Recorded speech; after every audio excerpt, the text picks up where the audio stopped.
Assalamualaikum warahmatullahi wabarakatuh. Perkenalkan, nama saya Gilang Eja Permana, mahasiswa Universitas Cyber Asia, program studi PJJ Informatika. Di sini saya akan menjawab ujian tengah semester mata kuliah Jaringan Wireless. Untuk dosennya Dr. Ucuk Darussalam STMT. Yang pertama saya akan menjawab, jelaskan cara kerja jaringan komputer berbasis wireless dan berikan contoh-contohnya. Yang pertama, penjelasannya yaitu jaringan komputer berbasis wireless adalah sistem komunikasi yang memungkinkan perangkat untuk terhubung dan berkomunikasi tanpa menggunakan kabel fisik. Jaringan ini menggunakan gelombang radio atau inframerah untuk mentransmisikan data. Berikut adalah penjelasan tentang cara kerja jaringan komputer berbasis wireless dan beberapa contohnya. Yang pertama, perangkat keras. Contohnya access point atau yang disebut AP, yaitu perangkat yang berfungsi sebagai penghubung antara jaringan kabel dan perangkat nirkabel. Yang kedua, router, yaitu perangkat yang mengarah lalu lintas data antara jaringan lokal atau lebih singkatnya LAN dan internet. Yang ketiga, perangkat klien, yaitu perangkat yang terhubung ke jaringan nirkabel seperti laptop, smartphone, tablet, dan perangkat IoT, Internet of Things. Selanjutnya, protokol komunikasi. Jaringan nirkabel menggunakan protokol ini seperti IEEE 802.11 WiFi untuk mengatur komunikasi antar perangkat. Selanjutnya, transmisi data. Data yang dikirimkan dalam bentuk paket melalui gelombang radio. Ketika perangkat klien ingin mengirim data, ia mengubah data tersebut menjadi sinyal radio dan mengirimkannya ke access point. Dan access point menerima sinyal tersebut, mendekode paket data dan meneruskannya ke tujuan yang sesuai, baik itu perangkat lain di jaringan lokal ataupun ke internet. Selanjutnya, keamanan. Jaringan nirkabel seringkali dilengkapi dengan fitur keamanan seperti WPA2 WiFi Protect Access 2 untuk melindungi data yang ditransmisikan dari akses tidak sah. Selanjutnya, manajemen jaringan. Jaringan nirkabel dapat dikelola melalui perangkat lunak manajemen jaringan yang memungkinkan administrator untuk memantau kinerja jaringan. Dan berikut contoh-contoh jaringan komputer berbasis wireless. Yang pertama, WiFi di rumah. Yang kedua, jaringan nirkabel di kantor. Yang ketiga, hotspot publik. Yang keempat, jaringan IoT. Yang kelima, jaringan seluler. Jadi, jaringan komputer berbasis wireless menawarkan fleksibilitas dan kemudahan dalam menghubungkan perangkat tanpa memerlukan kabel fisik. Dengan berbagai aplikasi, mulai dari penggunaan di rumah hingga di lingkungan bisnis dan publik, jaringan nirkabel telah menjadi bagian penting dari infrastruktur komunikasi modern. Selanjutnya saya akan menjawab pertanyaan yang kedua, yaitu jelaskan keunggulan dan kelemahan jaringan komputer berbasis wireless network. Jadi, jaringan komputer berbasis wireless memiliki berbagai keunggulan dan kelemahan. Yang pertama, keunggulan jaringan wireless. 1. Mobilitas, yaitu pengguna dapat terhubung ke jaringan dari berbagai lokasi. Yang kedua, instalasi yang mudah, yaitu pemasangan jaringan wireless biasanya lebih cepat dan lebih mudah dibandingkan dengan jaringan kabel. Yang ketiga, fleksibilitas, yaitu jaringan wireless memungkinkan penambahan perangkat baru dengan mudah tanpa perlu mengubah infrastruktur yang ada. Selanjutnya, biaya infrastruktur yang lebih rendah. Seperti dalam beberapa kasus, terutama di area yang sulit dijangkau, jaringan wireless dapat lebih ekonomis dibandingkan dengan jaringan kabel. Yang terakhir, akses jarak jauh. Jaringan wireless memungkinkan akses internet di area yang luas, seperti di luar ruangan atau di lokasi yang tidak memiliki infrastruktur kabel. Itu adalah keunggulan jaringan wireless. Dan kelemahan jaringan wireless adalah Yang pertama, satu, keamanan. Jaringan wireless lebih rentan terhadap serangan keamanan seperti penyadapan data dan akses tidak sah jika tidak dilindungi dengan baik, misalnya menggunakan enkripsi yang kuat. Selanjutnya, keterbatasan jangkauan. Jangkauan sinyal wireless terbatas. Sinyal dapat melemah atau terputus di area yang jauh dari router atau penghalang fisik seperti dinding. Selanjutnya, kecepatan dan kualitas koneksi. Kecepatan koneksi wireless seringkali lebih rendah dibandingkan dengan koneksi kabel, terutama jika banyak perangkat terhubung secara bersamaan.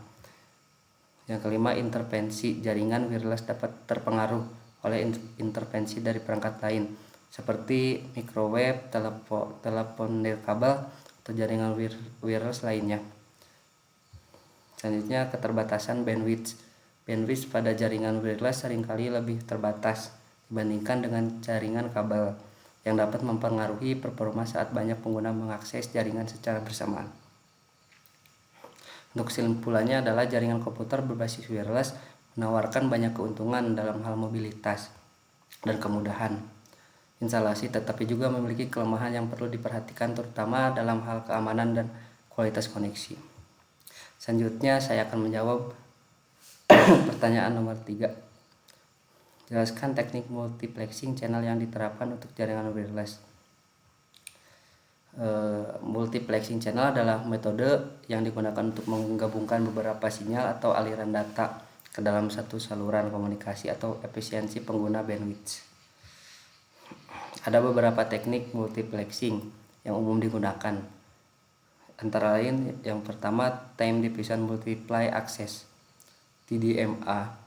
Yang kedua, frekuensi division multiply access (VDMA). Yang pertama, saya akan menjelaskan time division multiply access. Yang pertama, membagi waktu menjadi slot yang terpisah, di mana setiap pengguna atau perangkat diberikan slot waktu tertentu untuk mengirimkan data. Terus yang frekuensi division multiply access itu membagi bandwidth saluran menjadi beberapa frekuensi yang lebih kecil, di mana setiap pengguna diberikan frekuensi tertentu untuk berkomunikasi. Yang keempat, saya akan menjawab pertanyaannya, yaitu jelaskan network performance yang digunakan untuk mengukur performansi jaringan wireless. Yang pertama, throughput adalah jumlah data yang berhasil ditransfer dari satu titik ke titik lain. Yang kedua, latensi adalah waktu yang dibutuhkan untuk mengirimkan dari data pengirim ke penerima. Yang ketiga, packet loss seperti mengacu persentase paket data yang hilang selama transmisi. Selanjutnya, jitter adalah variasi dalam latensi paket data yang diterima. Selanjutnya, signal strength, kekuatan sinyal mengacu pada kekuatan sinyal yang diterima oleh perangkat dari titik akses point. Selanjutnya, signal to noise ratio (SNR) adalah rasio antara kekuatan sinyal yang diterima dan kekuatan noise gangguan yang ada dalam saluran. Selanjutnya, network availability adalah pengukur seberapa sering jaringan tersedia untuk digunakan. Selanjutnya, user experience metric seperti waktu muat halaman web, waktu respon aplikasi, dan kualitas video. Selanjutnya, connecting setup time, waktu yang dibutuhkan untuk mengatur koneksi antara perangkat dan jaringan juga merupakan metrik penting. Dan saya akan menjawab pertanyaan nomor 5, yaitu jelaskan fungsi utama dari access point dalam jaringan wireless. Access point berfungsi sebagai penghubung antara perangkat wireless seperti laptop dan smartphone dengan jaringan kabel, memungkinkan akses ke internet dan sumber daya jaringan lainnya. Dan saya akan menjawab pertanyaan terakhir, yaitu jelaskan metode akses yang diterapkan dalam wireless network. Yang pertama, carrier sense multiply access with collision avoidance, atau yang lebih singkatnya CSMA-CA. CSMA-CA adalah metode akses yang digunakan dalam jaringan wireless untuk menghindari tabrakan saat beberapa perangkat mencoba mengirimkan data saat bersamaan. Sebelum pengirim data, perangkat akan mendengarkan saluran untuk memastikan tidak ada perangkat lain yang sedang mengirimkan data. Selanjutnya, Time Division Multiply Access atau yang lebih singkatnya TDMA, yaitu pembagi waktu menjadi slot waktu yang terpisah di mana setiap perangkat diberikan slot waktu tertentu untuk mengirimkan data. Yang terakhir, Frequency Division Multiply Access atau FDMA, seperti pembagi bandwidth saluran menjadi beberapa frekuensi yang lebih kecil di mana setiap perangkat diberikan frekuensi tertentu untuk berkomunikasi. Dan yang selanjutnya Code Division Multiply Access atau CDMA, seperti menggunakan kode unik untuk setiap perangkat untuk membedakan sinyal mereka. Dan yang terakhir, Orthogonal Frequency Division Multiply Access OFDMA. OFDMA adalah variasi dari OFDM, Orthogonal Frequency Division Multiplexing, yang membagi saluran menjadi banyak sub saluran yang lebih kecil dan ortogonal. Demikian jawaban dari pertanyaan ujian tengah semester jaringan wireless dan mobile. Mohon maaf bila ada kekurangan. Assalamualaikum warahmatullahi wabarakatuh.